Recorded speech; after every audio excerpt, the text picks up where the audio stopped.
Welcome to the Vest Capital Podcast, the go-to platform for accredited investors, real estate developers, and entrepreneurs seeking to build wealth by investing in private real estate. Are you not entertained? Are you not entertained? Every time, every night is a loose one. And every flight, you know that I put the crew on.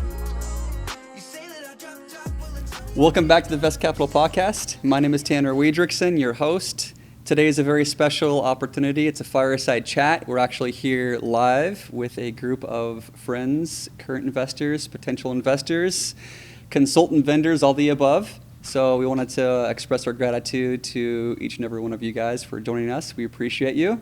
We also have a really special guest here joining us today, Trevor. He is in the house, and I wanted to really acknowledge you for making the time. I know that the tax season is not a very busy time at all for you, so fortunately there was a deadline that recently passed. And do you have a little part of your life at all acquired back, or are you still grappling with the turbulence? Yeah, definitely it's nice to have the deadline behind me. And so I'm starting to get back more into the normal flow of things and being able to participate in the kids' activities and stuff like that. So Love it. Yeah. It's that balance, right? For sure. It's all about balance. it. No, absolutely. Sacrifice for success for the family. So, wanted to dive in more about your background, where you came from, how you got here in the seat, just kind of a general overview to connect with our attendees here in the office and everywhere else. Yeah, for sure. I'll tell you like a real brief kind of summary of my background. I started my career in the Bay Area, worked for a big regional firm down there, specializing in high net worth individuals, construction, real estate. My wife went to college down there. We ended up moving up to the Lake Oswego area, worked for a large regional firm specializing in construction real estate. My whole plan when I first started this thing was to become a CPA, have my own firm initially day one. Well, as I got into it, I realized I wasn't ready. And so over the next 10 years of starting the CPA industry, I tried to strategically learn from some of the best people in construction and real estate, and eventually started my own firm, I think maybe 5 years ago or so. Yeah. And the rest is history? The rest is history, yeah. Love it. So you mentioned construction and real estate. Is that a niche that you've carved out in the world of public accounting? Yeah, absolutely. I mean, the strategies and the financials and all the stuff that goes along with real estate and construction are pretty specific. If you think of a normal CPA that tries to do all the different things, it's really difficult to be able to specialize in that type of industry. And what I've learned over time is, like, in order to be really successful as a CPA, I needed to be able to provide high level guidance to my clients in that specific industry. That's what I do all my studying for, and my CPE, stuff like that. It's a good point, because when you're operating at a high level in construction, business, or real estate, the stakes are so high and the losses could be substantial if you don't identify opportunities to save, right? Oh yeah. I mean, I've worked on a number of construction contractors where you take the wrong job, the margins aren't there, and it can just completely disrupt a company or bankrupt them or whatever it is. But yeah, there's a lot on the line, and if you don't know what you're doing, it's difficult to be an asset to the companies that you work with. So Definitely. So we all know that taxes are absolutely necessary. We have to pay them. What are some common practices that higher net worth individuals utilize to help offset their income towards the end of the year specifically? Yeah, I mean, there's tons of things out there, but I'll kind of just go over some high level, small stuff. Stuff you guys have probably heard of, like deferring your 401k wages. That's the most basic thing of, like, everybody should do that. If you are a business owner, the next step in addition to deferring to your 401k would be starting like a SEP plan, a self-employed pension retirement plan, where you can deduct like up to $66,000 against your business income.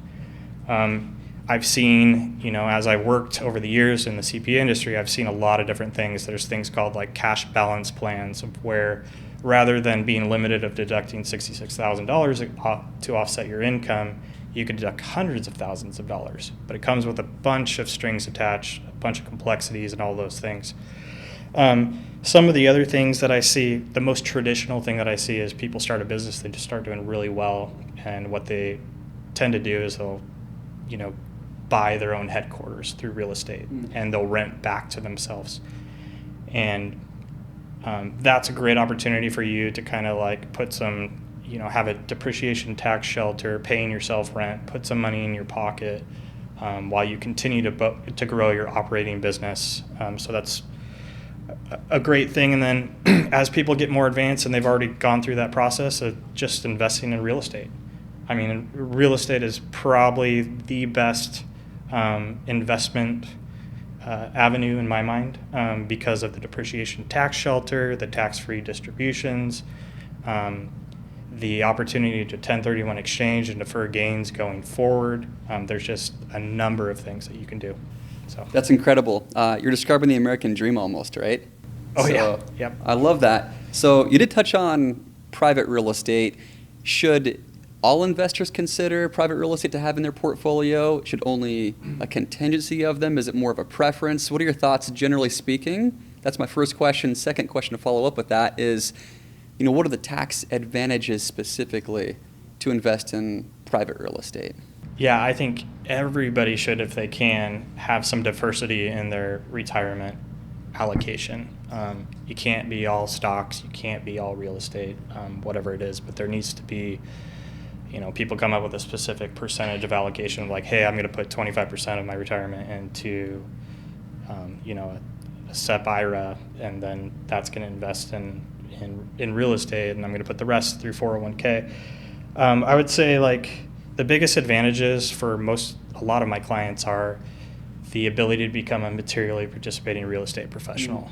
And once you meet the definition of that, and you're investing in deals like with you or other rental real estate deals, is you're making a ton of money from your business and wage income and all that stuff.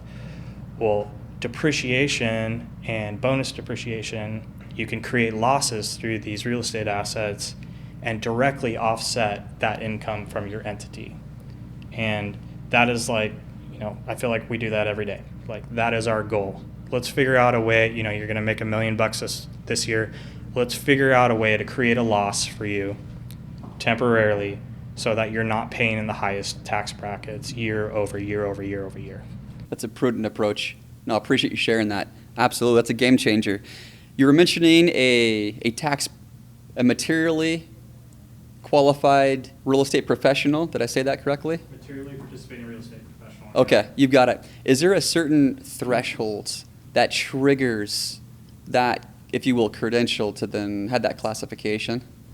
Yeah, I mean, there's a lot of different rules within. I'm not going to go through all of them, but like generally speaking, if you take over 50% of your time managing your real estate portfolio, real estate investment type activities, could be a self-rental, whatever it is, you meet that classification of materially participating real estate professional, and you can take that loss that's producing through depreciation and directly offset it. I'll have this advice is like, consult your own CPA or whatever, but I'll have a lot of people where one taxpayer in a marriage is the W-2 earner, they're making a ton of money, and then the other person focuses on their investments and their real estate investments, and that person, the spouse or whoever it is, can be classified as a materially participating real estate professional, and with that classification, they can offset the income directly. A lot of our investors and followers are also high-performing individuals, business owners, so this is going to be very prudent, actionable information for them to review and consider. And some of our investors are also either semi-retired, perhaps all the way retired, so could those that have already essentially locked in their pension with their former employer, can they get back into the game? And can they qualify for such of a provision? Yeah, absolutely. I mean, if you're doing enough activities in that field, then absolutely you can qualify.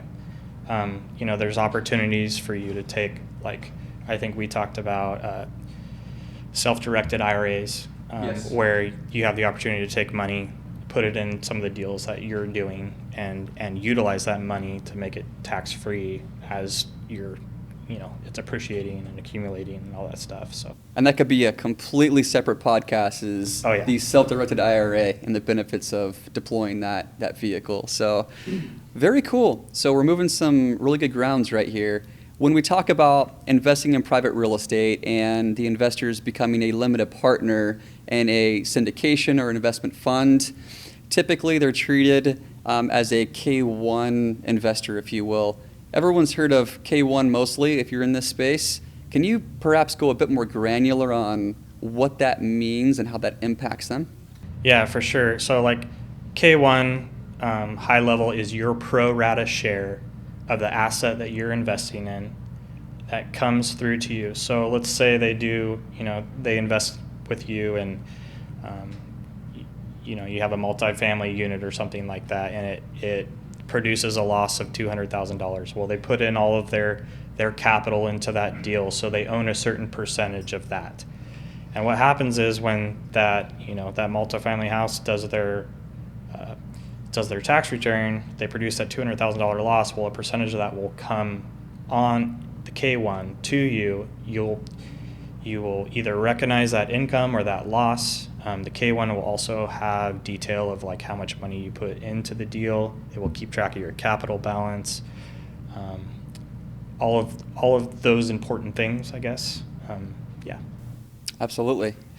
Is there anything else that potential investors looking to get into the game of commercial real estate investing should consider before completely jumping in? I know there are certain things such as phantom income. Perhaps if it's a development, there may be some unrealized gains or some tax consequences without any distributions being sent out to them. We're getting a bit more technical. However, I want to be super clear that real estate's very illiquid, and there's really no realized gain until there's a liquidity event, either a refinance or a sale, or if you're holding it for the long term. So I wanted to be more articulate as far as the overall risk factors. We've talked a lot about the upside.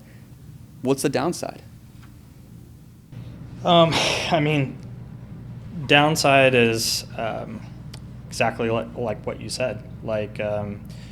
I think if I was going in to invest with you in one of your deals, I would first want to know, what is my end game? What is my plan? I would want to know, hey, what's your hold period on this project? What is the projected return? What does the income statement look like over a period of time? I would want to know all of that information before getting into it, before there was some type of event where a taxable consequence happened. I think most of the time, everybody really knows what's going to happen. Okay, we're selling this investment.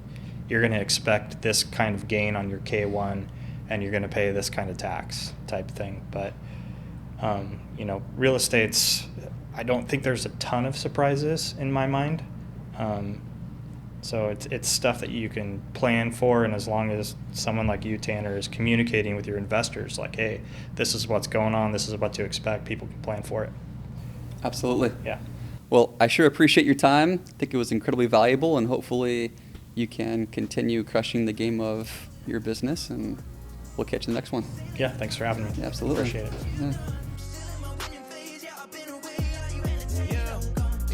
That's what I'm constantly summoning. I love the climb, I don't care where the summit is. Funny when people be saying I peak. Retired, my parents, they live at the beach. Models and freaks is my track record. I made my homies my staff members. Got myself lit to give y'all the light. Using my mind to